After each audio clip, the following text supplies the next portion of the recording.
Ladies and gentlemen, boys and girls, children of all ages, they, them, and others, welcome into another beautiful, wonderful, and great day to be alive. We are back once again. You guys get another recording of us? What? It's like we're doing this consistently? Consistency? What? What is what? What? Do you guys hear something? What? I feel it in the ground. I feel it in the earth. What? Do I live in What? California now? What's happening? What? He's back! The dead man lives! He's back! The entire band is back together. JR, the Fabulous Five is complete. JR, it's good to have you back. Welcome back, my friend. My people, I'm back with my people. It's so good to be here. You know what? It's great to have you back, and I'm glad you're back because you know what, ladies and gentlemen? It is our favorite episode to make all year long. It is our preseason prediction episode. It is the way you guys have known to come and love what we do here every single year. But this year, we're putting a little twist and a little bit more cohesiveness into our format. So let me run you quickly through our format. We're going to give 3 minutes for each team, and we're going to give you a little rundown on what has happened. Each of us have been assigned a team in the division. Some of the orphan teams, quote unquote, we sort of divvied up a little bit. That way, everyone had a fair shake of it.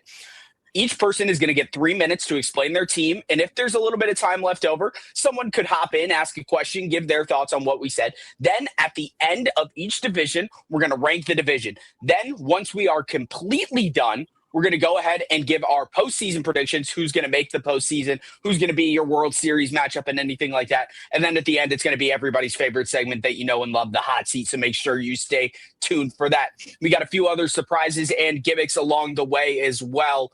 But gentlemen, before we get into that, one question for you all before we get started. Besides the fact that the sexiest man in eMLB is back with us, how excited are you for the 2033 MLB season? I can't wait. 2033. How about that? I have a goal. I am trying to become the first eMLB 2.0 GM to win 3 World Series. So I'm still fighting for it. We'll see if that prediction comes true. Before we get there, Tim Lowry of Backfields Media joins us. We got Brendan, the Bad Boys of eMLB and the Yankees, JR, the Reds, Andrew, your two-time and the reigning World Series champion in this St. Louis Cardinals. I am Aiden of the Minnesota Twins.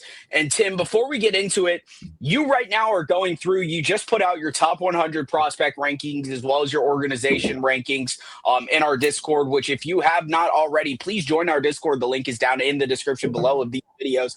Tim, give us a little preview on what people can expect in the Discord as you go through these different prospect rankings.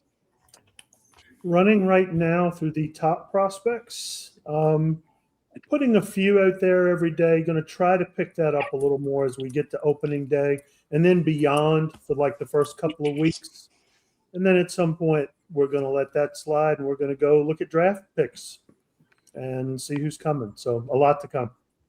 And that is what everyone looks forward to. The 2033 eMLB draft will be coming. I'm sure you'll get a lot more content on that as well. If you want to find out how to be a part of the 2033 eMLB draft, make sure to join up during one of Kamish's streams. Saturday will be our opening day extravaganza. Saturday and Sunday, we will have 5 games. There will be special drops, special guests, and all things special. But with all the pomp and circumstance, as Kamish likes to say, out of the way, let's get straight into it. Brendan, I'll kick it over to you to go ahead and take it away. Welcome back, everyone. We're going to get started now on the American League preseason predictions. And we're going to go East, Central, West. So starting with the American League East, it is me with the Tampa Bay Rays. Here's how we're going to do it. 3 minutes on the clock. I will be putting it on a timer. Once you get low enough on the timer, I will hold it up there. Obviously, I'll be holding the timer for this first one so we can show how it works. The Tampa Bay Rays. They put a lot of money into K-Dow. And I'm not really sure what the thought process was there. It's a guy who's never played in the major leagues. He gets a 3-year deal worth 58 total million over the course of a deal. Got some decent promise, not worth that. I'm not really sure about the Nadal signing, the pitcher they signed from Germany who's never pitched in the major leagues. Now, we've had guys come over who's never pitched in the major league before. Is Jeremy Frank anyone? We all remember that. This guy does not look like Jeremy Frank. This guy looks like, at best, like a Tyler Dyson kind of pitcher. I'm not really sure what to expect out of this roster. And I made it a point to write this down. I'm going to have a hard time not picking him to be last in the American League East. This roster has no bats that I'm afraid of. It has pitching. And I don't know. My question for y'all is, can you find any flaw in that logic? Last year, they traded away the only 2 stars that they had in Pearson and Chestnut. I mean, those were the 2 bats that you feared in that lineup, and they traded away. And I'm not going to sit here and say just because they're my CCPs that, hey, you traded them away to me. So sorry. You could have gotten more value than you did out of them. And the fact of the matter is, you didn't replace them with anything right now. You got some good prospects, but right now, like you said, there's nothing to be feared of. So I think for them, until some of their prospects develop, this is going to be a down year for them. And I think, like you said, anywhere but last is going to be kind of hard to fathom for them. I should mention Giles is a good hitter, but outside of that, and Cam Collier had a really good year, but the question is going to be, can he keep that up? That might be a sophomore slump type of vibe with Collier. He hit really well in his first taste of the majors last season, but the big question is he going to keep that up? And the pressure is on him to keep it up because there are not really any other bats in the lineup outside of Giles. Yeah. I would disagree. I would disagree just a little bit. I think there's plenty of bats to fear in this lineup if you're a Tampa Bay fan. Ouch. And welcome back, ladies and gentlemen, to JR. Now, to give them credit, they have a really good bullpen. They have one of the best closers in the league in David Bednar, as well. Although I don't know how long is Matthew Choke injured for? 5 weeks. That's not horrible. No. Choke is a good reliever. Janssen Guerrero is a good reliever, even though he's kind of been flexed to the bullpen after being a starter. But they've got a decent bullpen. It'll be interesting to see, too. I think Bobby Lawson could be a very interesting arm for them that they got from Cleveland. I'm going to be interested to see what he does. He brings a lot of control. All right, next one up, Tim. Why don't you go ahead with the Baltimore Orioles? All right. Well, Baltimore last year was 5th in the AL East, clearly rebuilding. The offense was non-existent, but that's okay because the pitching was too. The Pedro Serrano deal was heavily criticized. I didn't mind it because it at least kept people coming in. Plus, Pop Stars did a really good job of like keeping the shtick going in the Discord around it. Absolutely. And so they were really leaning into promotions, engaging with fans.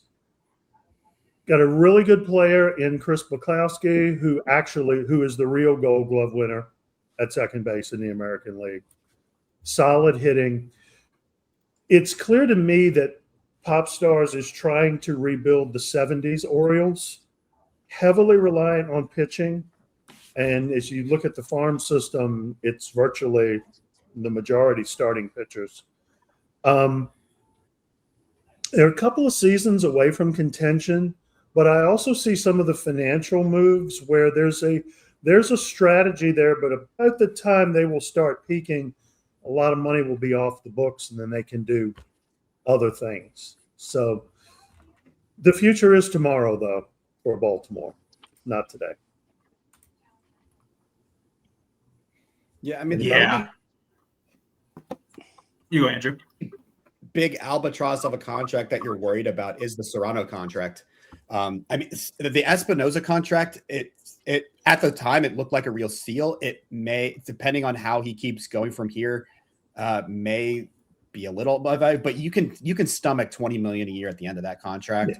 Yeah. But outside of that, you really don't have a lot of money committed. So despite the Pedro Serrano contract, you have a lot of financial flexibility for when you get to the point that your prospects are ready to go. And they have a lot of very strong prospects. It just depends on how quickly they develop. I do want to talk about, though, we do talk about bright spots. I think at the end of this season, we're going to be talking about a guy in Justin Langley being mentioned as a guy who's in contention for AL Rookie of the Year. I think he brings a classic Baltimore style to this Baltimore Orioles team. He brings a glove, a very good glove, and a speed first guy. He's not going to strike out a lot. His eye is coming along great. I do want to see more for him on the power side, and we've been told he's been working on sort of that gap power, especially to use those gaps that are in Camden Yards. But I think Langley's a name to watch, who's going to be one of those younger guys right now who's going to develop really nicely with this Baltimore squad as they develop some of this younger talent. And I guess I'd get it in here real quick. I do want to throw just a tiny bit of water on that. Langley should develop, but I think he's probably 2 years away from that level of play.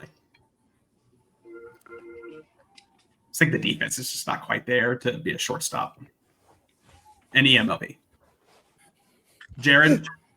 Attitude, don't kick your wings. We've talked about the bottom. Let's talk about the top.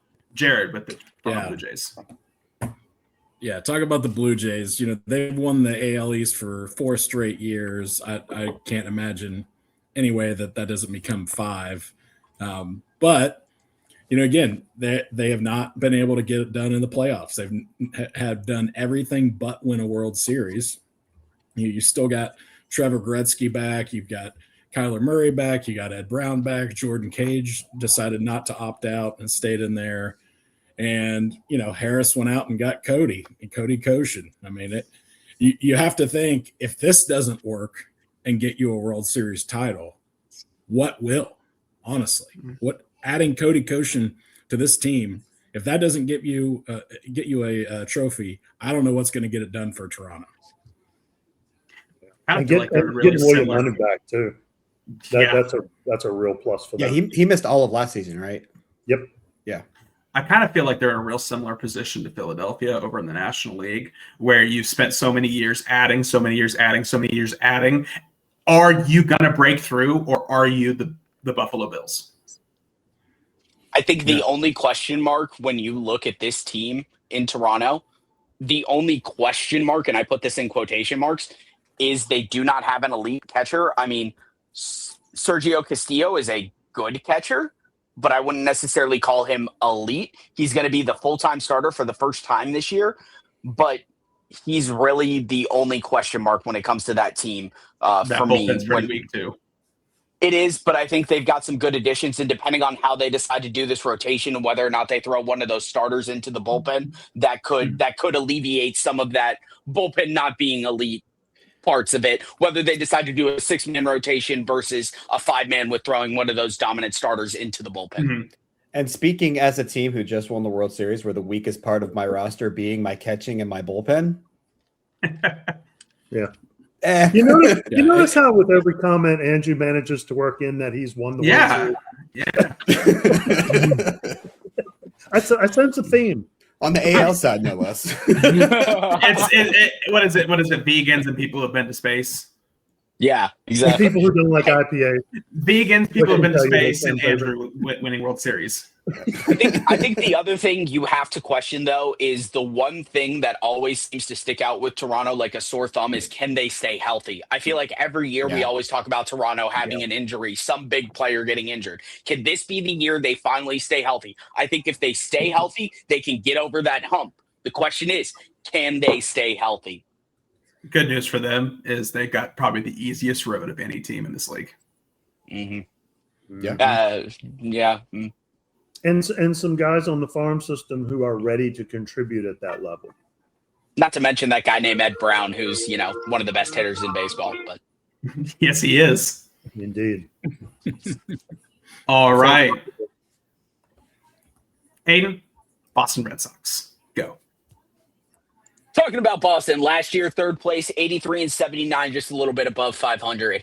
When you talk about Boston, it starts with the 2 sluggers in the middle when you talk about their lineup. Pepe Clark, John Douglas, I should say. Both of them, 23 home runs apiece. Very similar players. Both of them 37 and 38 doubles, respectively, 124 OPS plus, 123 OPS plus, respectively. Liam Spencer also doing it with 36 doubles, 67 stolen bases, and a 4.5 WAR. What is it good for? Absolutely nothing, because WAR is a stupid stat, but I digress.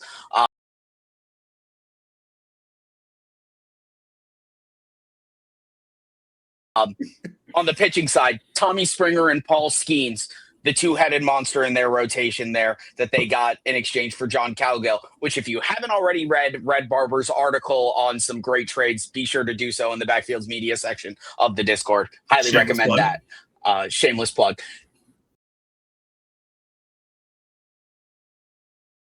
On that team, they added Andrew James in that bullpen. They added Alex Murray to that outfield, infield, wherever he's going to play. They did lose Jared Kelenic to free agency. They lost Steve Fowler, Durbin Feltman, Matt Gage, Hebert Ruiz, John Gomez, Mike Bohr. Their farm system is non-existent, to say the least. I think that's the best way to say it. Backfields Media, if you haven't already, go read them. 33 out of 34 with 2 in the top 100. Their most likely guy to debut this year is OSA's organization number 27 prospect and outfielder Brian De La Cruz. I think their ceiling this year is 86 wins, and if everything clicks on all cylinders, and I think their floor is 70 wins. But what I will say, my prediction for them is that 2 of their pitchers are going to finish in the top 5 of AL Cy Young voting this year. What I was going to say was just, the hard thing is after those 2 starters, I mean, that rotation is rough. It's really difficult to find, even in that third slot, Luis Serna, I mean, is he a third starter on a good team? Probably not. The Red Sox have been doggy paddling for years, though. I mean, and they can at least keep their head here. I will say, though, that despite the fact the back end of the rotation isn't the best, they do have a very solid top of the line bullpen to back them up. They've moved Chris. It looks like they're moving Chris DeMars to the bullpen off the starting role. They brought in Andrew James. They have Mike McCrane. That's a young reliever that's looking promising. So they got a lot of pitching. DeMars and James are great at the back end, but it only matters if you can get there. Yeah, that's the thing. And have the offense to support it. Was Mackenzie Gore re-rated? I don't think so. Oh no, he was re-rated a year ago, so never mind. Oh, before he had it released. So this is the re-rate. Yeah, this. All right. Just don't know where they get the pitching from. Shooting the darts. Knocked him out. That Frank Dart hits him in the side of the neck. He's like, oh. And he's like, kind of. All right. Andrew, the 2-time world champion. Why don't you go ahead and talk about the team that's won the most championships in baseball history, the New York Yankees? None while you were at the helm. No. All right. So the New York Yankees finished second in the AL East and actually nabbed the last wild card spot last season, barely beating out the 4th team from the AL West in the Seattle Mariners. And not only that, but they upset their division rival and one of the World Series favorites in Toronto Blue Jays in the first round of the playoffs last year. USA. And that's as far as they got. In terms of their offseason moves, the interesting thing that I was curious I want Brendan to talk about it at some point, is exposing Barboza to the expansion draft and not trying to make one of those deals where they took Machado instead, because Machado's contract is a lot worse and Barboza is a lot better in terms of pitching. I still think that contract is a valuable contract with Barboza's production. And I think the Machado contract is really going to tie up the Yankees for years. Not only that, you also have scary future contracts with Jackson Hedges and the new free agent acquisition of James Bond, where they go up in value later on. But if we're talking about next season, they very greatly improved their outfield, adding Bond in free agency, trading for Louis Flores from the Cardinals.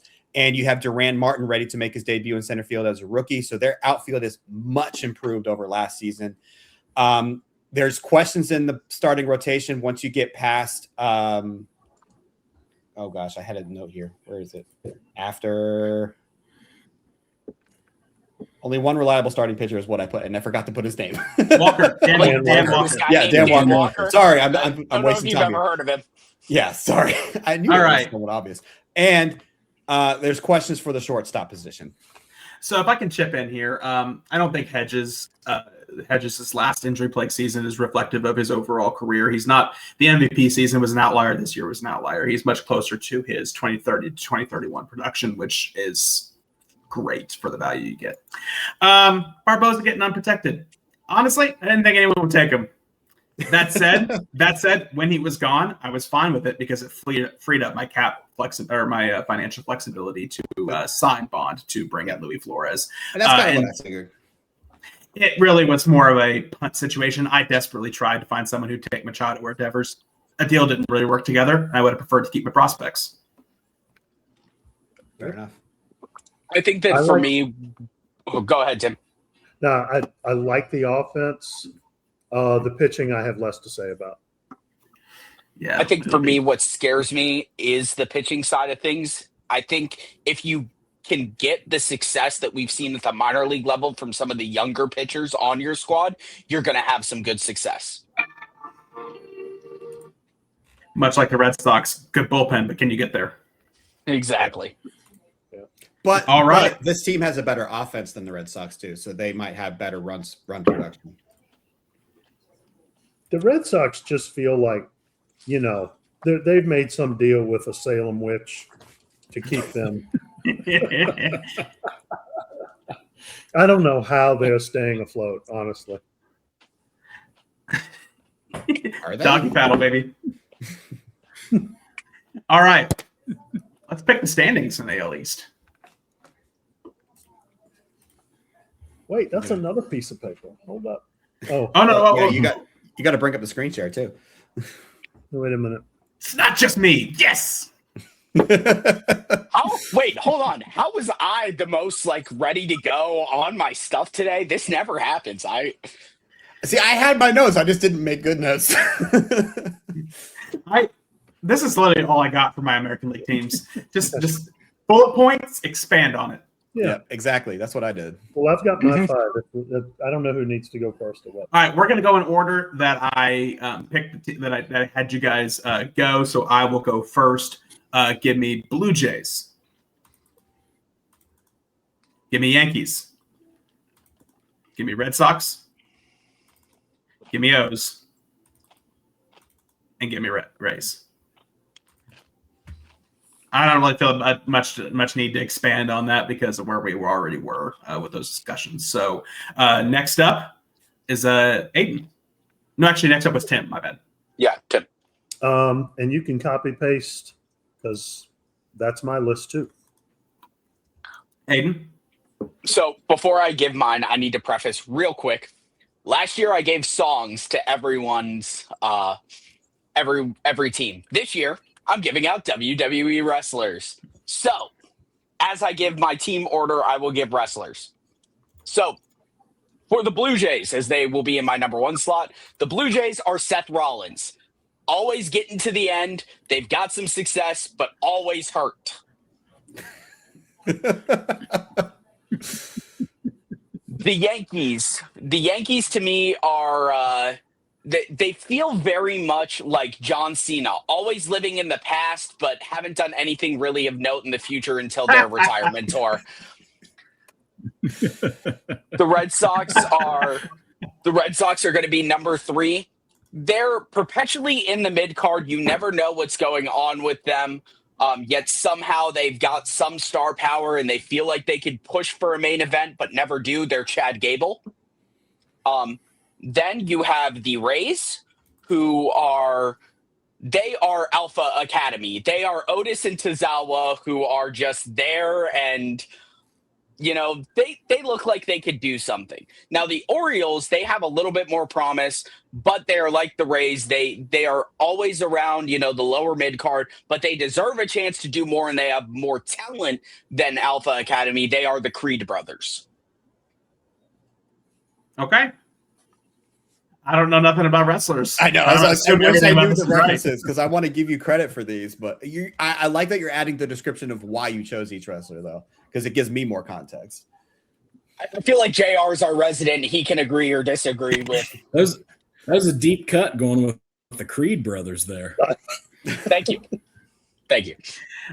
Well, JR, what's your give us your stand-ins. Well, I hate to be that guy, but I'm in the same boat as Brendan and Tim with the order.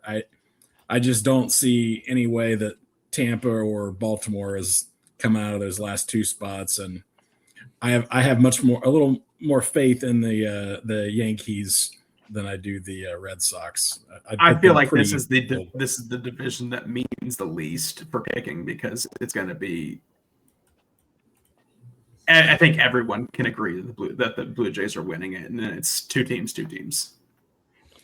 Yeah, and for mine, I'm gonna agree with Aiden. I just flip flop the Rays and O's. It's getting it. Either one could happen, but I really think. Yeah. I think it's 1, 1, 1, and then 2. Okay. Okay. Well, now we've got the easy one out of the way to work out the kinks in our format. Let's go right into the AL Central. I thought you said we got the easy one out of the way. So we've got the easy one out of the All I way. We heard worked was out the kinks out. I didn't catch it. All I heard was kinks. That perked me up. And JR was like, oh. Yeah, kinks. What? I stumbled into my other podcast. And on a Tuesday night, damn. Oh my I'm goodness. so glad you're back, JR. I missed this so much. You're going to have to put the PG-13 rating on this one, Tim. Parental consent. Yeah. Parental advisory. I haven't gotten there. Neither of my yet. parents care. I'm fine. Yikes. All right. Oh my Well, All right. now let's go to the division you should need parental advisory to watch because of how shit it is. Yeah. The AL Central, the Minnesota Twins with me, Brendan. Okay. Minnesota Twins are ran by our best friend here, Aiden, the guy who everyone knows and loves. So far, all Aiden has really managed to accomplish is spinning wheels and trading Xavier Odom for prospects. I feel like that's basically all that's happened in the last 2 years. He's had a couple decent drafts. So the farm system's coming along nicely. There are some good pieces on the Major League roster. He did pull the Aiden Pearson trade, but I felt like that was a gimme at that point. Aiden Pearson, Tim Hinderaker, Ken Urbeck Jr., Mike Trout in the outfield, Joey Chestnut. This is actually kind of a sneaky good lineup. And then you look at the pitching. I think this team will finish third most or in the top 3 for runs allowed over the season. This team is going to get bounced around, but they're going to score 2, should finish top half in scoring. My question for the Twins, to our Twins GM, is why did you decide to trade Odom? I know we kind of touched on it in the last show, but I'm more like, why didn't you just say, hey, why don't I pull the roster together and try to win now? Why are you playing for the future instead of trying to rebuild? Or instead of trying to compete right now?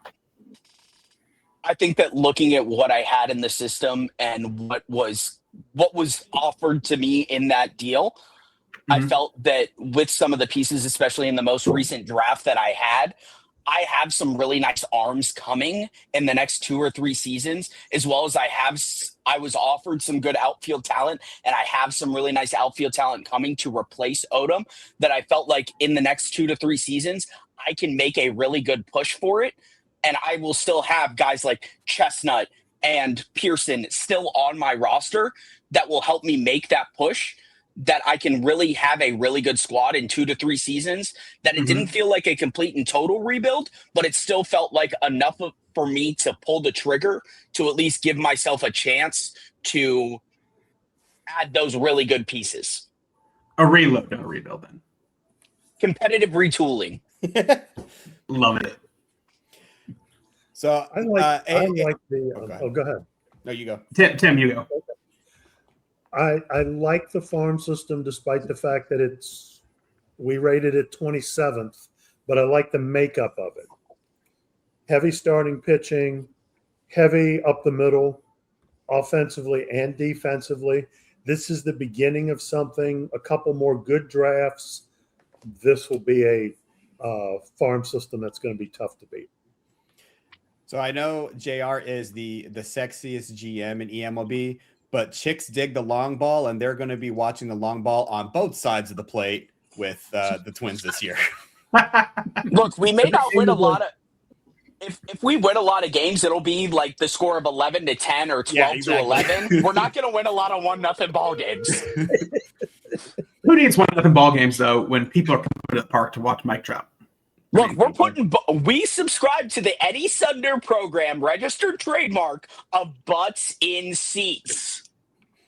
Yeah, I just wonder if you spent is it so one of your much money at that you're not going to get your money back. But okay. Is it one of your promotional nights, the free seat cushion again when you play the Nashville Stars? It is the Eddie Sudner butts and seats promotion. Yep, I love that. I love that. Was fantastic. We need to have a moment where we specifically shout out the promotional calendar as one of the best, most ingenious things people have put out in advance of a season. Bravo, sir. Thank you. Yeah. Thank you. All right.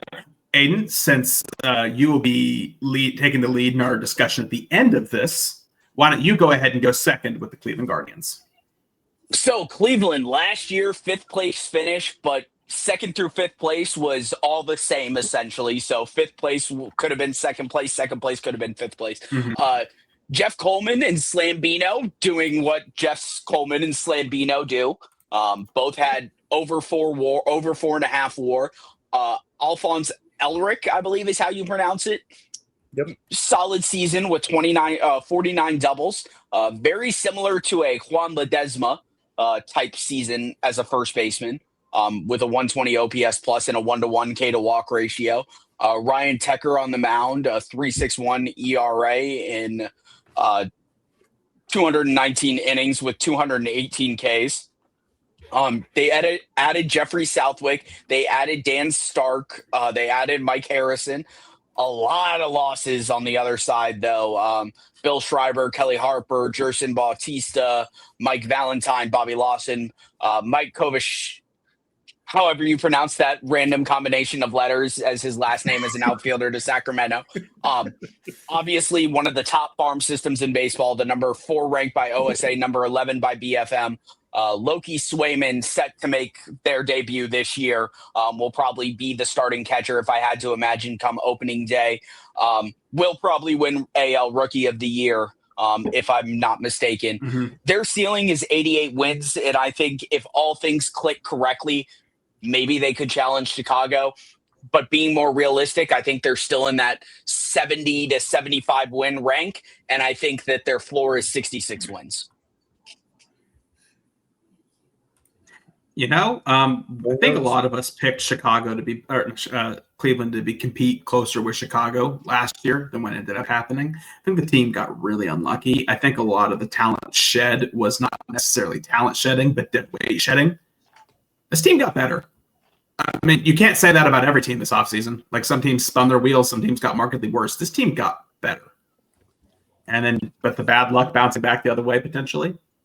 Who knows? Yeah, I think they're a team that got better, and it just might not necessarily show in the standings at the end of the day. But it's going to be something that's going to carry them on to where if they can make it to the postseason, you know, there's enough front end talent in the rotation, you know, with Royal and even, you know, Elvis still being a pretty solid starter, combined with some of those bats, that they're going to be a team that people won't want to play. Absolutely. Yeah. I the think American they're League great. has long existed as a league where it's everyone competing for 6th. They should be there. Their top end players are great. It's the question of if their role players will play the role that they need to play or if they will flatten out like they have in years past.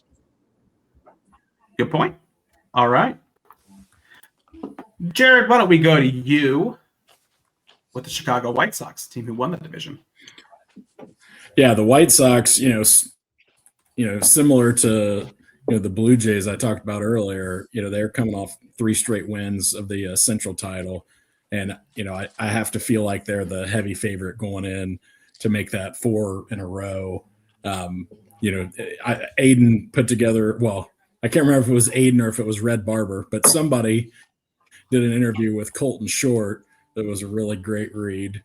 That he's obviously one of the top sluggers in the game. He's still back there, just really wreaking havoc with Blaine Staley. I think they could use a little more out of Luke Raley in the outfield. I think that would help to really boost them even more from a lineup perspective. But when you've got some of that front end bats combined with Benjamin Adenduct, shout out to Schnee, one of the top pitchers in the league, barely missed out on a second straight Cy Young. You have some elite talent there. It almost looks like they might be moving Crabtree back to the rotation as well to fill back in there. So it'll be interesting to see if he can kind of slide back into that role. So the question, I'm curious to hear what you all say. What do y'all think of the Broccoli trade? One of the faces of this franchise is now in Milwaukee. I liked that for them because I felt like the value just wasn't there anymore. And that was a quick drop off, though. Yeah, and I mean, he might revitalize himself in Milwaukee, but I think he needed to go somewhere else. I think for me, when you look at the Chicago team, I think what it is they're the best of a very bad division, and the fact that they get to play so many games against the rest of our division that is not good gives them the leg up. But I think what we're going to see is, when it comes to the playoffs, if their lineup is hot like it has been going into the playoffs in previous years, they can make a run. If their lineup is not hot going into the playoffs, they can very easily get swept. I want to go back to the Broccoli trade actually real quick. They got traded for Cartagena, who was then flipped to the Reds for Phil Miller. And it feels like if you went from Leo Broccoli in the outfield to Phil Miller at shortstop, who's not a good defensive shortstop by eMLB standards and does not have a bat. And actually, upon looking at how the trade went after that fact, is terrible. I think he was just trying to move the money away. That's fair. Yeah. I think this is very similar to Cleveland, where the role players are going to have to play a huge role, a pun not intended, in order for them to be successful. So I think between Cleveland and Chicago, whichever role players step up is going to be top of the division. The Detroit Tigers. Okay. Yeah. All right. Last year they finished tied for second. The hitting, I was surprised as to how poor the pitching was for Detroit last year, but they really only had two guys, both of them CCPs, on the pitching side, in Garbo and Vandenberg. They'll be back. You've got Frankenstero and LaFay offensively. Chase DeLauder really made his presence felt, and I really like him a lot. They signed Osiris Johnson from Toronto. I felt like that was a good move. Shores up some defense. They had a couple of good free agent signings. I'm sure that the sadness of losing Bo Cummins is tempered by the fact he's somebody else's problem now, because I think that ship had kind of sailed as well. And a decent farm system. Punk seems to have a good handle on his, and he too is a big, the whole goat rodeo there in Detroit, and goat yoga and goat everything is pretty incredible. Fun to watch, but just like everybody else, they're looking up at the White Sox. Yeah. I think Detroit is just like, I think we talk about like every other team. They've got some great top end talent. The rest of the guys are leave something to be desired, to say the least.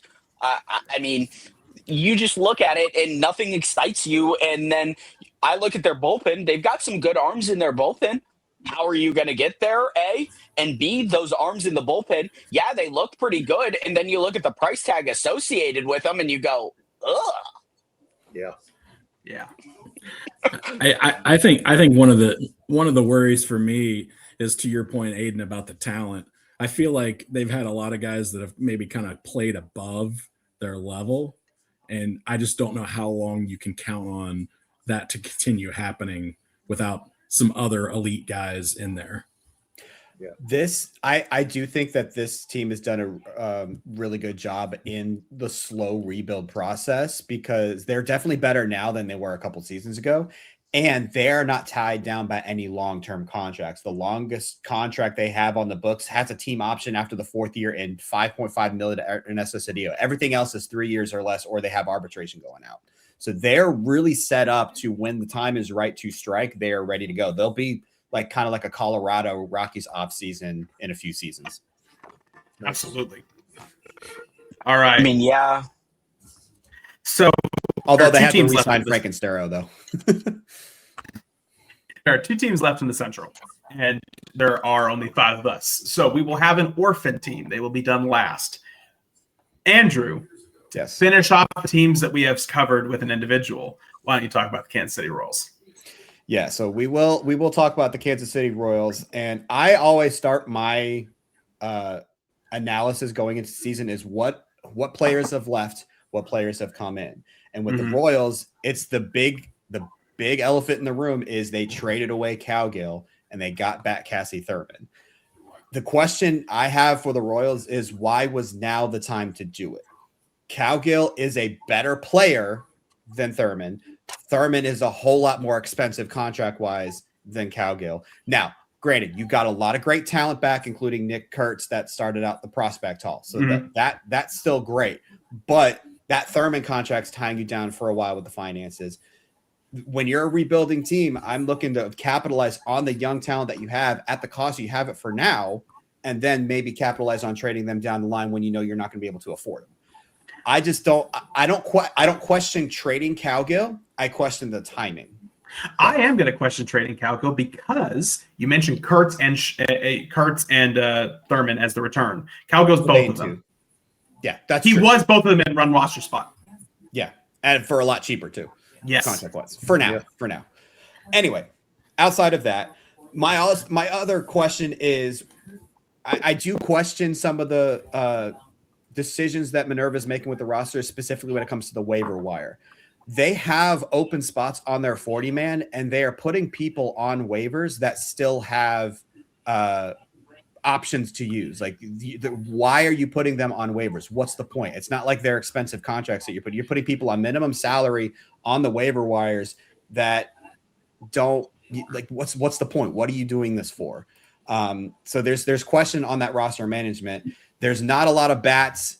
They have Cassie Thurman at pitching. They just lost Heimdallr to an injury, so that was really the only bat in their lineup. Unfortunately, I think the Royals got worse in this offseason. Markedly so. It's one step forward, 2 steps back, and I feel like it's the same story we talk about them every season. Last year was the musical episode, and that's a Paul Abdul song for people like me who are old. Very good. Oh my goodness. Yeah. Like at a certain point in time, it's a dead horse. But there's a difference between beating a dead horse when it's a dead horse, and there's a difference between trying to trot that dead horse back out there again and just expect everybody to accept it. I think there's when you look at the fan support in this universe, I think the Royals are dead last. Correct me if I'm wrong, Tim. I think you looked up those stats a while ago. Yep. There's something's got to change. Yep.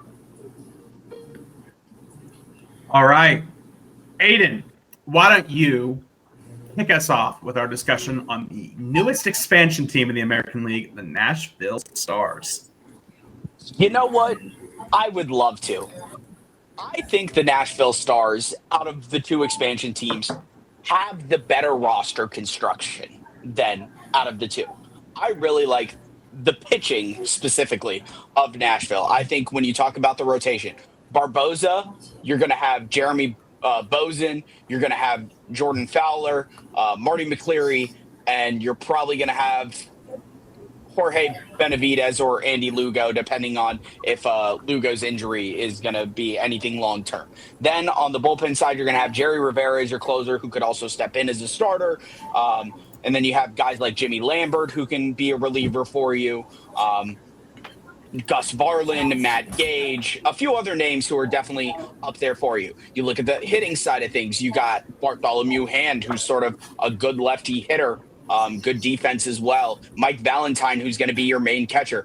Juan Ledesma, who's had some good seasons. You got a young guy in Vaughn Grisham. You've got guys like Dwayne "The Rock" Johnson, who's finally getting his change of scenery. Andre Dawson III, Misael Urbina, just some names that really stick out. Chris Simon, as well as Joe Gadala, I believe is how you pronounce it. I'm not exactly sure how you pronounce Gadala. it. But they've got, I think, out of the expansion teams, this is probably the best constructed expansion team, even better than the two we had a couple seasons ago. And I really like what Eddie's doing. He showed that he can put some butts in seats. He showed he knows how to construct a roster. I don't know that it's going to be enough to compete with the top level of the AL Central, but he's definitely going to compete with the 2 through now 6 of the AL Central. He definitely struck a balance of competing now and also building because he knows he's an expansion team. Right. Yeah. And the building for the future really kind of took a hit with some of the deals that came out. I'm not as sold as, I mean, because it's like this to me. If you're playing for middle of the division, why do all that? Just do the consensus, typical expansion thing, build through the draft, what have you. That said, they are going to be entertaining this year, without a doubt. Absolutely. And that's really all you can ask for an expansion team. Yeah. They'll be frisky. And I think they'll be better than the majority of his Miami teams. Yeah, and I think being able to put at least a quality team out there to start with, just logistically allows you to maintain some of that fan interest as an expansion team in game, so just those kind of things will help bridge the gap towards some of those young guys coming up.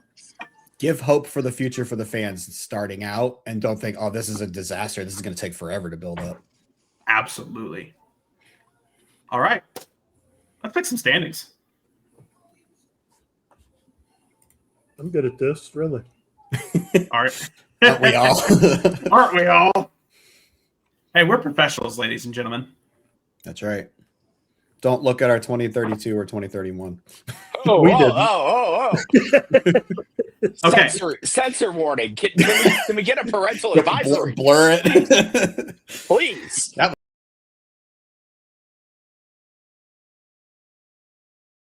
was some carnage right there. Oh. All right. Make this real easy. Give me White Sox. Give me Guardians. Give me Twins. Give me Tigers. Give me Stars. Fill it in. All right, Aiden. All right. Starting off with the White Sox at the top. The White Sox are Becky Lynch, but Becky Lynch of right now, currently sitting atop at the Women's Intercontinental Championship because there's no one else in that division. That's simply what it is. Number 2 is going to be the Guardians. The Guardians to me remind me a lot of AJ Lee. They're challenging Becky Lynch, obviously, at the top, but they show up once every 3 months, expect to do something, and are always underwhelming. Then at the number 3 spot, I think you're going to have the Minnesota Twins. The Minnesota Twins are the New Day of old, the New Day with Big E involved. They're fun. They're exciting. They're going to put some butts in seats. They may win a little bit here and there, but they're just here for a good time, and they're here to have some fun. Then you're going to have the Tigers. The Tigers enjoy their goat yoga. They enjoy having fun. The Tigers are Santino Marella. Then underneath them, you have the Nashville Stars. The Nashville Stars are young, upcoming, and rebuilding. We're not exactly sure what we're going to get out of them. They're kind of an unknown entity. What exactly are they going to be? We don't exactly know. Give me with them. They sort of strike me as similar to the Motor City Machine Guns, but back when they first started in TNA. Then you're going to have the Royals. The Royals are your squash match, your classic everyday, just random jobber they pulled off the street to go against Randy Orton in an open challenge to take an RKO off the top rope in about 5.2 seconds. No, here, hold on. Let me do one better. The Royals are KSI wearing the Prime suit during WrestleMania when he got absolutely obliterated.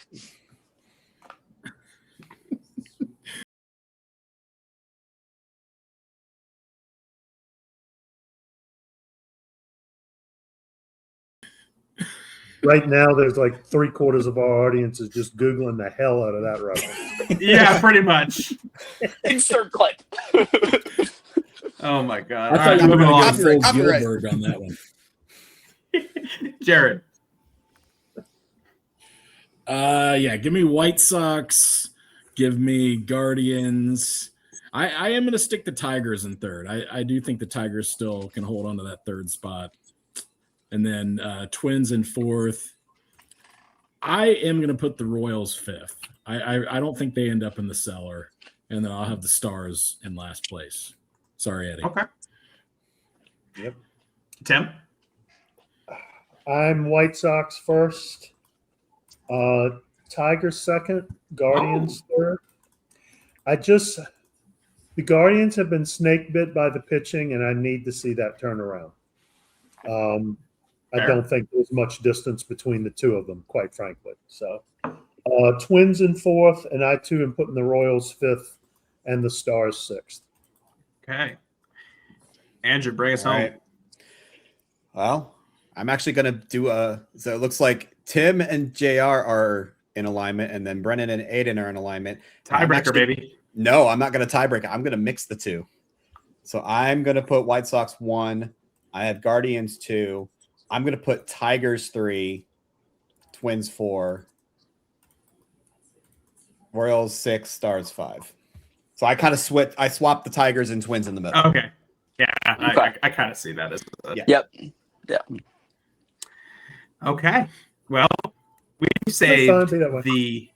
we saved the West for last. Or I really should have said we saved the West for last. Now going with the AL best. Yeah. I will lead us off here with the Anaheim Angels.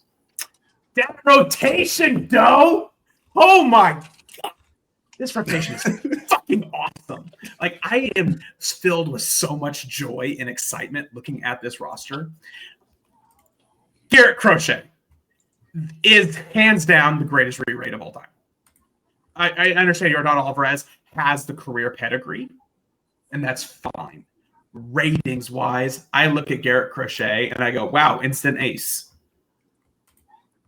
You're going to merge that with I got to click over there so I get my names. You merge that with Shane McClanahan, Jandy Bronson, Greg Briggs, Qui-Gon fucking Jim. This rotation has the potential to, at the end of this season, be the greatest rotation in baseball history. In our league's evolutionary history, right? This rotation could be that number one best. You flip it over to the hitting side, the loss of Trout for feelings, for fan interest does hurt a little bit. Like it sucks to see your career, the face of the franchise, leave. But ultimately, I don't think it was the world's biggest loss. Pat Pethel's pretty good. The lineup is weaker than the rotation, but Sean Thornton and Barry Allen are the axis in which this entire roster rotates. Tom Shuey, Deshaun Ransaw, I got Pat Pethel, catcher. Ronald Acuna Jr. is still pretty good. This lineup will not be among the league's best scoring. It'll be top half, obviously, but that pitching is elite. And if you go into every game saying we need to score 2 runs to win, this team is going to win 116 games. We were talking about kinks earlier. I think we need to tell Brendan to put it back in his pants. Jesus, after that one. I mean, yikes. But no, I think you're 100% right. That pitching staff is gnarly, and it is really, really good. I think the AL West, we always talk about being the AL West, and Anaheim is the lead example of that. I think the lack of bats does raise some concern for me, but they have a really good rotation. The bullpen does scare me a little bit. Oh no, but I no, think, bullpen's awesome. Louis The bullpen Grimaldo, is- Jose Leclerc, Rob Asmussen. But the question is, they've been so good for so long. At some point, are they going to get unlucky? We've seen it in eMLB so many times. Players that are good for so long, they finally get unlucky. Could that happen to them? I don't know. Well, and I Allen think and Thornton are going to have to carry the offense. That's all I'll say. Yeah. And as far as their bullpen, I think they have they've got depth Switchman where- coming up. Go ahead. Go ahead, Tim. Now, I say they've got Swishman, who's coming up as a CCP, can throw everything. The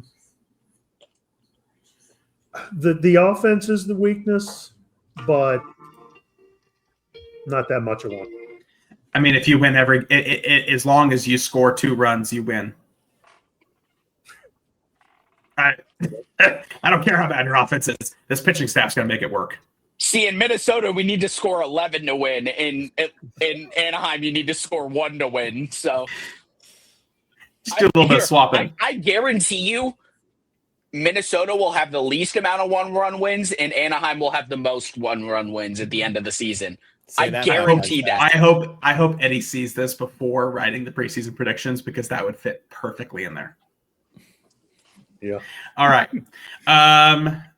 Aiden, since you're going to go last again, why don't you go second with the Texas Rangers, the defending champion, or the defending AL champion?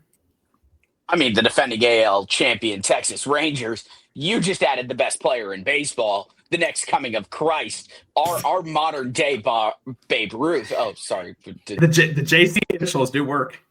The JC initials do work. Mr. Cowgill, take a bow, son. Probably the best player this universe will ever see.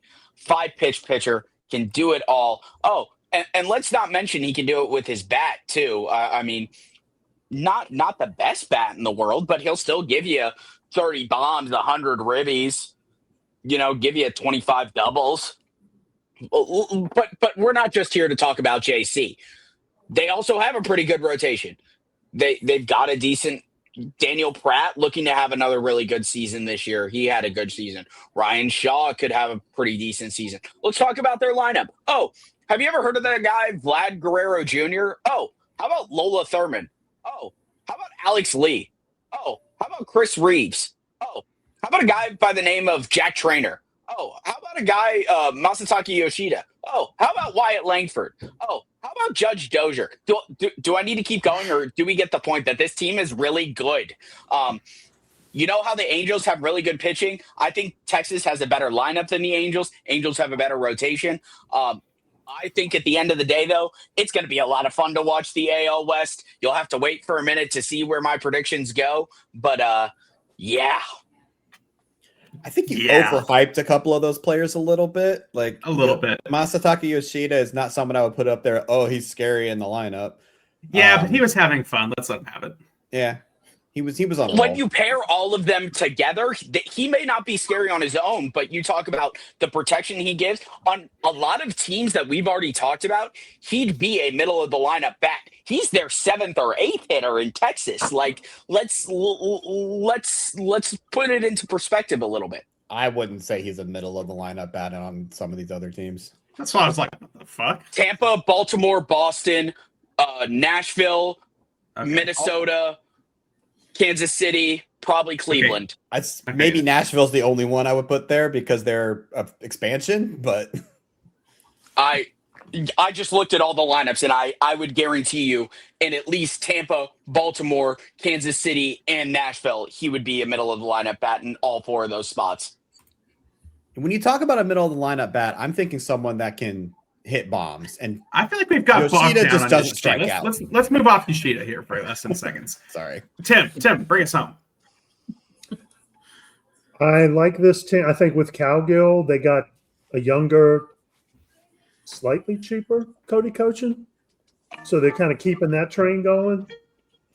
This is going to be a tough team to beat. Cowgill's the better Absolutely. pitcher. Kochin's the better hitter. Absolutely. All right. Tim, since you were just talking, why don't you go ahead with the Sacramento Athletics? Sacramento. All right. They were 5th last year. They came in. They were last. They were 15th offensively. The pitching was a little better. They had a controversial offseason, to say the least. Lost Ray Franco in the expansion draft. The Edward Joseph trade, you could call it a wash. That the stability causes some concerns for me with that. They do have some superstar talent in terms like Anthony Godwin is incredible. L.A. De La Cruz is Ellie, but they need a lot more than that. Same with the pitching. They got Hervé Briand, Dylan Cease, a 25-year-old Dylan Cease in our universe. Mm-hmm. Who's going to be there for a while. They've got a lot of good prospects. They've got good players everywhere. Now they just need to become a team. Can they? Yes. Honestly, the moves that happened this offseason actually took them down a spot for me. And for whatever reason that it happened, it still impacts that team long term. So we will see. And, got to get the fans in there to bolster both the payroll and the budget. I feel like they could really use that a couple of those veteran guys in the lineup that could be counted on to be solid players throughout the year. There's just so many of those young guys there that you may just not know what you're going to get from time to time, even though they're talented. But if you just had a couple of those, older guys that could bring some of that, captain personality or leadership there, I think that could really help a lot of those guys. I think when we talk about it, like we talked about me in Minnesota signing Trout and Ramirez, or if Sacramento would have signed one of those, A, you would have put some butts in seats. B, you would have gotten that veteran leadership. You would have gotten out of one of those two. Like that would have been a perfect style of signing with also the amount of budget they had available to them this offseason. I also just think in Sacramento too, I'm going to be interesting to see once we come out of spring training, how they're going to set it defensively. Ali De La Cruz is a good defender, not great. Right now, he's slated to be their DH, which is questionable. I don't believe that. It's hard to take stock in spring training lineups. Right. It is. But you also have guys like Ryan Bliss, who's a very good defender, Anakin Flamewalker, who's a very good defender, and Anthony Goodwin. So then your question goes, okay, where does Ellie De La Cruz play? I think at the end of the day, for me, it's a young team. I like the top 3 of their starting rotation, their top 3 or 4 of their starting rotation. But the Briand signing is just not great. Great. All right. JR with the Houston Astros under new management. The Houston Astros, one of the last teams to get a new manager there for the first time in a long time. And Jim takes over a great situation, obviously, with Houston being the big market. They've been to the playoffs, I don't know, I think every year, but maybe like 2 or 3 seasons the entire time we've been playing eMLB.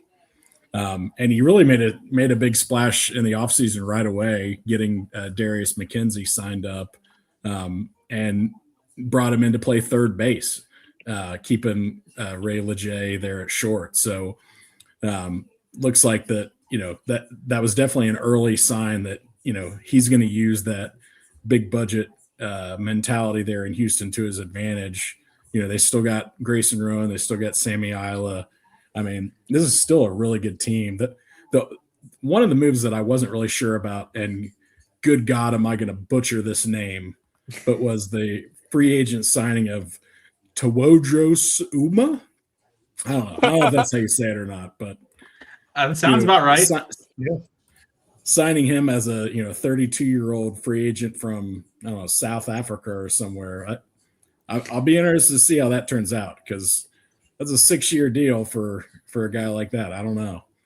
His awards page is gushing with a bunch of awards, but in the South African League. So it'll be interesting to see how that translates to the majors.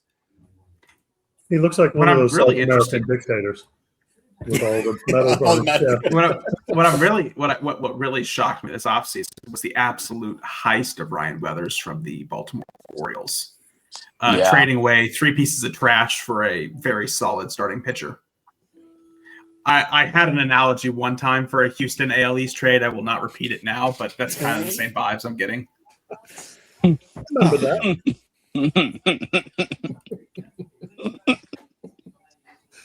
Oh, that might make the blooper reel. The last point I'll make is you put this Astros team in the Central. They are the favorite over the White Sox, but the problem is that they're in the AL West with all these other superpower teams. So it's really difficult for them to get ahead of the pack. I think their one question mark, and even though it's not a big question mark, their small question mark is the bullpen. You've got Bradford, but outside of that, there's nothing really to write home about. That's fair. Take a flyer on Henry. He keeps the ball in the park. And if Weathers, as that contract keeps going, if he doesn't do well in the rotation, you can always move him to the pen, and he'll be a really good lefty reliever. Yeah. All right. Andrew with the Seattle Mariners. All right, going back to my staple of who did you lose and who did you gain? Chant Bell is definitely a big loss. We kind of touched on it in our last episode that I didn't even realize that Chant Bell was a free agent that signed with the Dodgers, and I complimented the Dodgers on getting that signing. Losing him and also James Bond in the outfield are really big losses to their lineup, and I just think the Mariners is just a product of being in the AL West. Is like they have always fielded good teams, but not great teams that can outlast the Astros, Rangers, and Angels. It's a solid lineup. It's a solid pitching staff, but unfortunately in this division, it's not solid. Is not going to get it done. I really like their young pitcher in Dong Hyung Hyo. They have a young reliever coming up in Ron Davies. Like they have a lot of good young talent. Grumpy Old is a stalwart in the rotation, and they still have the slugger Jeff Wallach over at first base, and the legacy Mariner and Eric Kelly over at third. Like they have a lot of great players, but it's just there's so much to overcome in the rest of this division that they keep wishing they could move divisions or we could have realignment where you don't go off of location anymore. I think for Seattle, like you said, I think out of all the teams we've talked about, they're the most well-rounded team as far as they are the jack of all trades, master of none. They are good everywhere, but they just don't have one standout piece that you go, wow, that's really good. Like one facet of their game that, wow, that's really good. So I think they're going to do well like they always do, but they're going to struggle. I think what it'll come down to is, can they win the games they need to against the other divisions, against the bottom teams in their division, and keep pace with those teams at the top of their division to keep pace in the wild card? I'm also interested to see how Jackson Merrill does as a rookie. Absolutely. Me too. Yeah. He looks good. He's somebody who makes the loss of Bond hurt basically not at all. I think that was why he was okay letting Bond go. Yes. Oh, absolutely. And between Westcott, Kelly, and Wallach, you have 3 great home run hitting sluggers.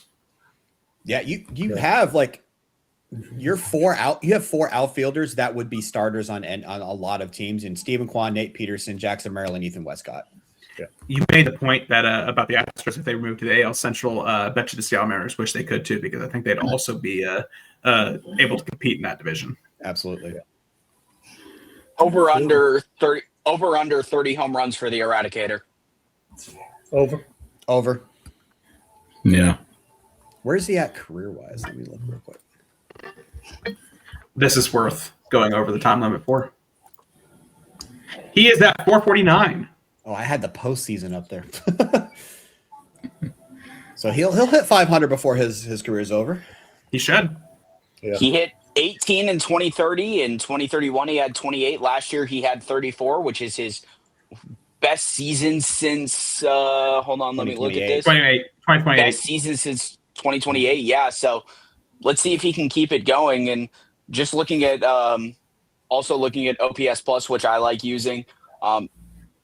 2030 was a very good year for him, OPS plus wise, but 2028 was his last real dominant year. But I'm really hoping the Eradicator comes and continues what seems like his age. He's aging like fine wine, and I love to see it. He also crossed 2,000 hits last year. He did. Yeah. Congratulations to him. All right. Aiden, you have the orphan team, the Portland Stags. I somehow get all the expansion, but I know they're no longer expansion, but still good.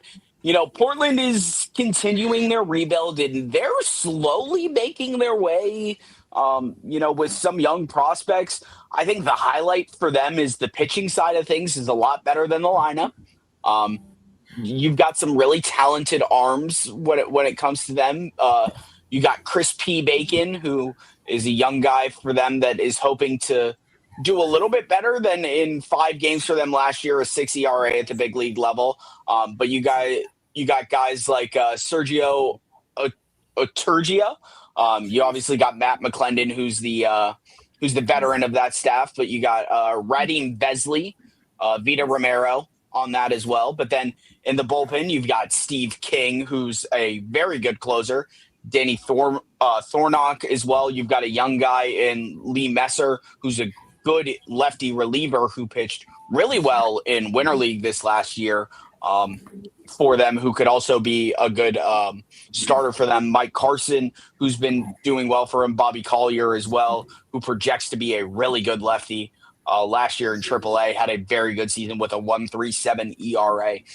Like we said, the lineup leaves some to be desired. Forrest Heightert's there. Jonathan Bizou had a really good year last year with 22 home runs. Obviously, you've got guys like Dominic Aguilera and Benjamin Snow, who are some household names that you have come to know. Billy Ray Spears is there as well, who will provide power, 38 home runs last year.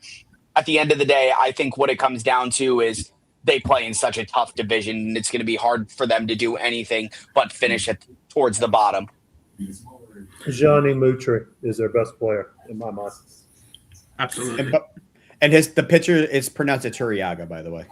Sorry, I struggle with the pronunciation. We don't get the little pronunciation guide. I think it was good for their team's sake that they kept Alcantara as well. I think he's a guy, that has a lot of power, that can really bring some power there. I had inquired about bringing him into Cincinnati because, that kind of right-handed power bat is something, that I was looking to add. And, when he decided that he was going to keep him, I didn't blame him because I think that's something they definitely need in that lineup. I think here's a guy. It's just going to take a while. It's going to continue to take a while because the division. Because the division, yeah. That theme that division keeps coming up. That division is the toughest division in baseball. I mean, you've got some very good prospects in Jaffe and Carter, obviously, not to mention Limenbauer as well in there. Yep. I like Carter for some odd reason. I wonder why. I'm going to have to step away just for the absolute briefest of moments to go grab my charger for my laptop because it is dying. Sure. So let's take a break real quick, and then we'll look at the we'll do our AOS standings preview and then AL playoff preview.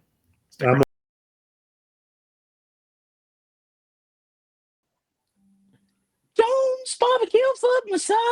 Jones barbecue foot massage. Jones. Come on down to Jones barbecue foot massage. Get yourself some good ass barbecue. Jones barbecue foot massage. Jones barbecue foot massage.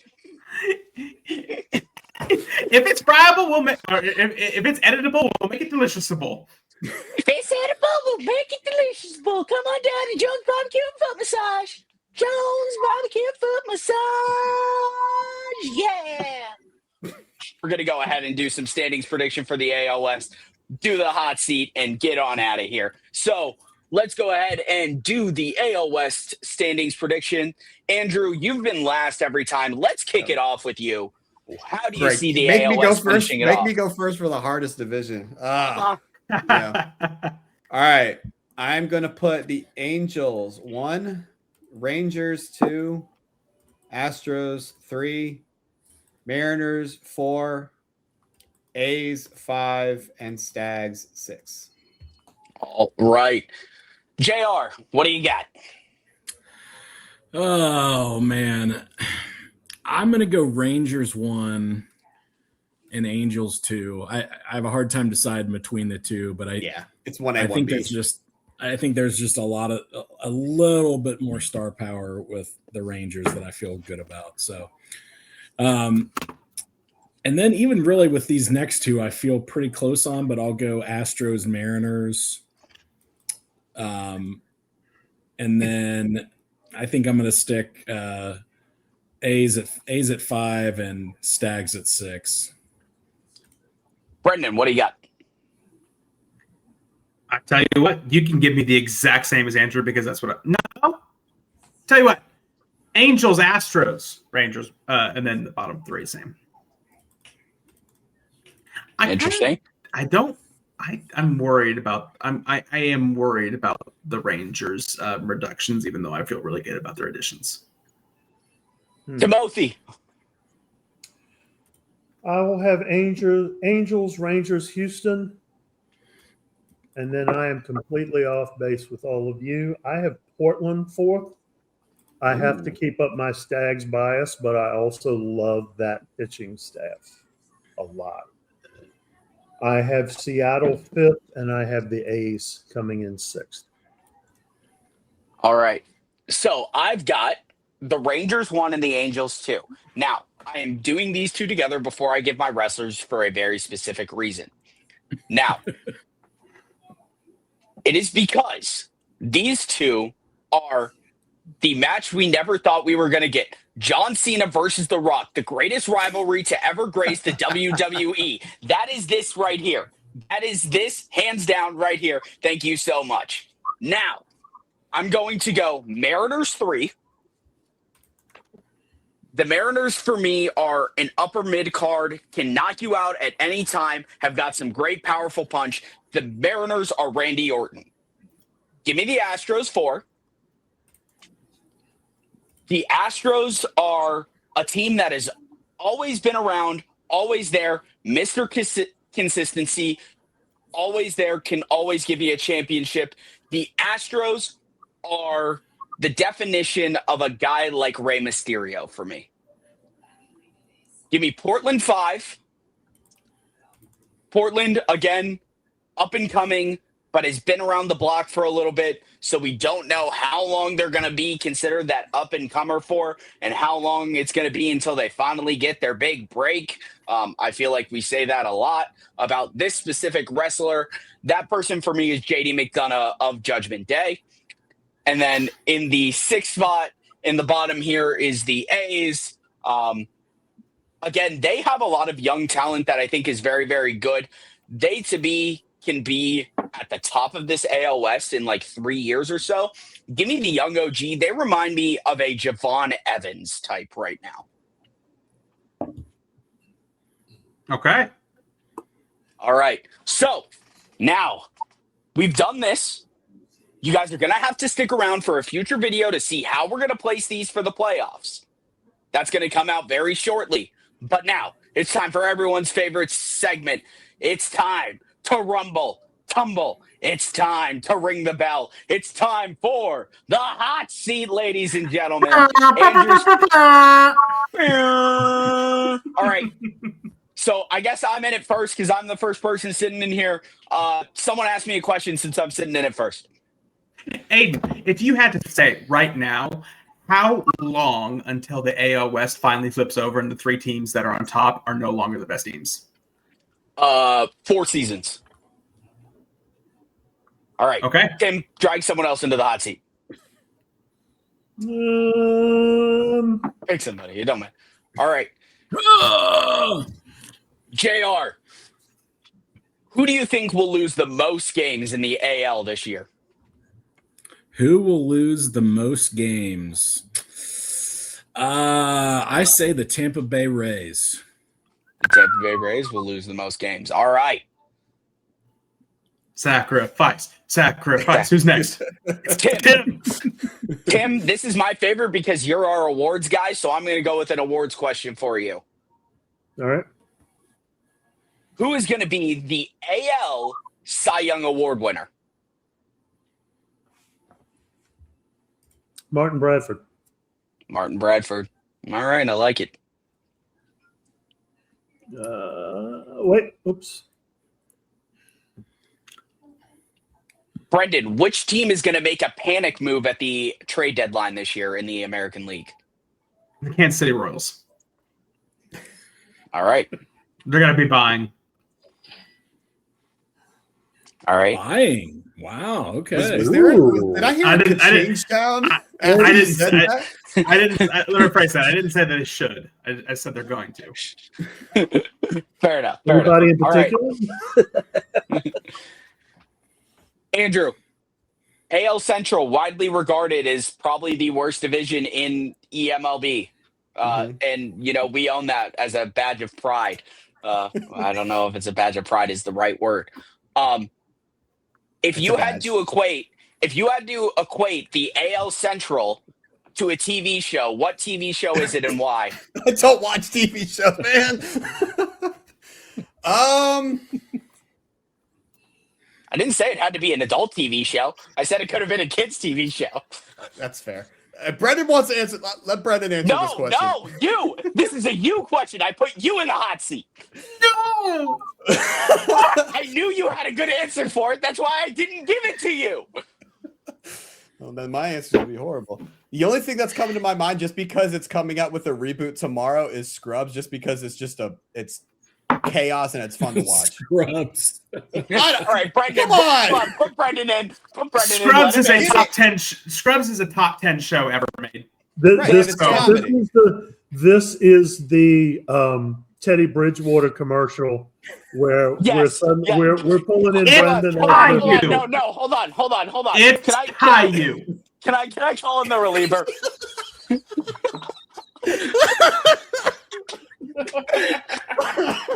Hold on. I've got one better for you, Brendan. You want to know what first show came to mind when I thought about this? The Teletubbies. Awesome. Can I get another question? Yes, I'll give you another one. Fine. You can have another one. I ruined it for y'all. All right. Of the now 17 teams we have in the American League, Yes. which of these 17 teams will end up? Which of the 17 teams will end up with the most wins? Toronto. Okay. All right. Well, that was Tim. Can you bring us back to all of us on the screen? No. Aiden. You gotta go. What? You have to go back on the hot seat. Okay. There are 4 Teletubbies. Which 2 AL Central teams get left out? The White Sox and the Stars. Stars because they haven't been around long enough, and the White Sox because they're on the top of the division. Okay. The White Sox. The White Sox are the star. The White Sox are the star. Is the sun, and the Stars is the ground we all walk on because they haven't been enough to establish That's yet. what I was going to ask. Okay. See, I knew where you were going with the question as soon as you asked it. You guys have All right. been way too Bring much time us all around back. each other. We do. It's horrible. But this has been a wonderful ending, a great return. This is everything I wanted this to be and more. JR, I do have one final question for you. You're going to be with us for our next 2 episodes as well. But as you are noticed as our resident wrestling guy, of my wrestling analogies, out of 10, what are you giving the ratings and which one did you like and not like? That was a solid 8.5 out of 10. This is pretty good stuff. I mean, the Becky Lynch comment was pretty good. I mean, that was a pretty good one there. I'm partial to the redheads, whether it's the drink or the lady. Redheads are really good, So you can't go wrong there. Do you think I missed the mark on any of them, or do you think it was all pretty? I think they were all pretty good. I mean, I hate JD McDonough, so any reference to JD McDonough just, gives me the sour belches, as Jim Cornette would say. Yes. Now you'll have to wait and see where I go for the NL, and I can tell you, I'm looking at my list over here on the side. I got some spicy ones for the NL, so a little more deep cut as well. I've got some ones I very much like. But this has been a wonderful episode of the eMLB Podcast Pals coming back. You see where we've got our teams ranked, but you'll have to see where we're going to put them as far as the playoffs. Brendan rocking the Big 8 conference. I've got the Tampa Bay Lightning. You got the humongous Melons over there. Melon heads, get it right. The Melon Backyard heads, baseball, sorry, baby. Backyard baseball. My bad. New Tim game this Lowry summer. rocking the eMLB. It's going to be great, guys. Shout out to Team USA and Connor Hellebuck for standing on his head. USA, baby, taking home the gold. I'm sorry, I'm going to rub that in as much as I can for the next little bit. But this has been another Exactly. This has been another time of us podcast pals getting together. Another episode brought to you by Backfields Media and eMLB Sportsnet. I am Aiden Pearson. That is Brendan, Andrew, JR, Tim, all of us. Tim, do you have any parting words before you leave us as our man of wisdom? See you tomorrow night. And we will see you tomorrow night. So long, ladies and gentlemen. Thank you so much for listening. Make sure to subscribe, like, comment, and also make sure to check out all the links down below. Thank you so much for listening. We'll see you all tomorrow night. Blue Jays can suck my nuts, man.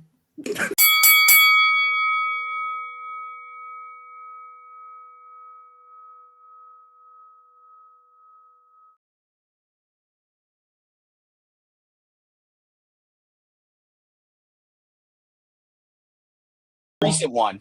I don't read GM News. I only read Backfields Media. Long-lived wait a content. minute. There's a Cardinals post. It's a trade block. It's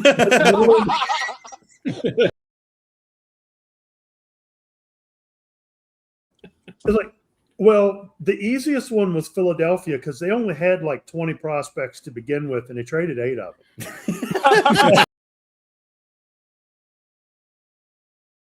Beverage so that way I don't die during this 2.5 hour recording.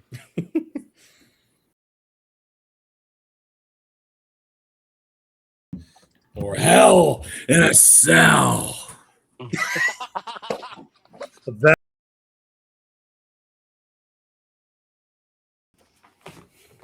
All right. Shame you talked past 3 minutes. Shame. I did. Shame. It was your own rule. Shame. I'm king. I'm king in my own league, and I can be king anywhere I want to be. It's an attitude. I think what I'm expecting too is if Jeff Brummett can continue to play the way he did in 2031, like replicate similar to that in Minnesota. I didn't hear you. Sorry, I didn't hear it going off. I couldn't see you. I had it up on the other screen. That's why I'm like hitting you with the darts, and I'm like, he's down. No, OOTP was up behind this, so I couldn't see it. No, but I was just saying, if Brummett can play the way he did in 2031 in Minnesota, that will play really nicely, filling in for that Broccoli type role. Yes, by the way, Tim, you have the power to mute him. You do have the power to mute him. Yeah, I don't He's have the around power the to cut horn. him later. He's going to start giving us points and hit the mute button, Why don't we go to the main event? No, we'll save the main event for last. Tim. Here I was going to do the you know what you do to humongous melons.